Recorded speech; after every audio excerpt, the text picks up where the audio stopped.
Në të kaluarën mund të ketë pasur president që janë përzier në çështje të koalicioneve, nuk është që globi na pret neve. Organizuesit e seancës konstituive, siç e dini, kuvendi duhet të bëjë një së regjistrimesh e përgatitjesh teknike, ka kohë të mjaftueshme. Unë uroj sukses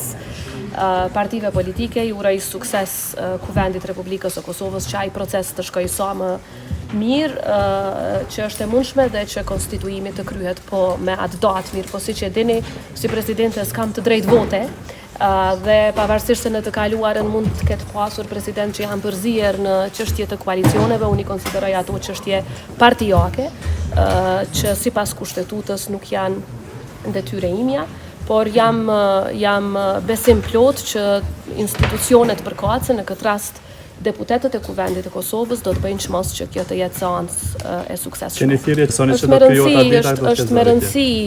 për qytetarët e Kosovës, por ju po ishini zhvillimet gjeopolitike, nuk është që globi na pret neve, kështu që është me rëndësi që sa më parë që të jetë mundur, por gjithsesi brenda afateve kushtetuese, të kemi qeverinë e Republikës, së pari konstituimin e kuvendit, që është hapi i parë, dhe pastaj qeverinë e Republikës së Kosovës, një kuvend funksional që e kryen edhe punën e mbikëqyrjes në raport me qeverinë, sepse Kosova ka shumë punë për të bërë, prandaj edhe një herë unë dua t'i uroj suksese deputetëve të Kuvendit të Kosovës, cilët janë të vetmit që kanë të drejtë vote atë ditë